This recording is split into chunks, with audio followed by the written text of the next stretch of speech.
राधण town chairman सरदार गुलाम दस्तगीर गोरण ऐं town officer Mushtaq Soomro ख़िलाफ़ सिंध शहरी तहत राधण जे सट ते सेवाणी रोड ते अलामती बुख हड़ताली कैंप क़ाइमु कई वई। अलामती बुख हड़ताली कैंप ते सिंध शहरी तहत राधण जे अॻुवाणनि एडवोकेट एजाज़ मिस्री खान जामरी, सिकंदर जामरी, हरीश कुमार, इकबाल मंगणहार, साबिर राधण, ममताज़ हिंगोरो ऐं ॿिया शरीक थिया। एहतजाज दौरान टाउन इंतज़ामिया ख़िलाफ़ सख़्त नारेबाज़ी कई वई।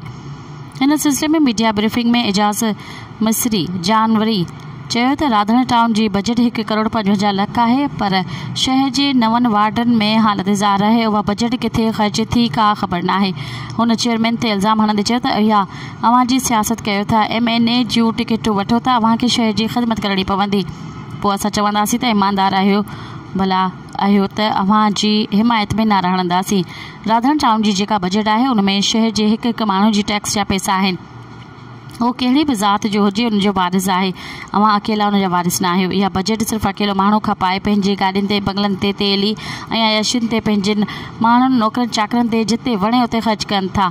असां इन अमल ऐं करप्शन ख़िलाफ़ हिते हर आचर ते बुख हड़ताल जो सिलसिलो शुरू कयो आहे। मज़ीद ख़बरनि ऐं तफ़सीलात लाइ विज़िट कयो असांजी वेबसाइट www.awamiNewsHD.com ऐं ॾिसंदा रहो अवामी न्यूज़ HD।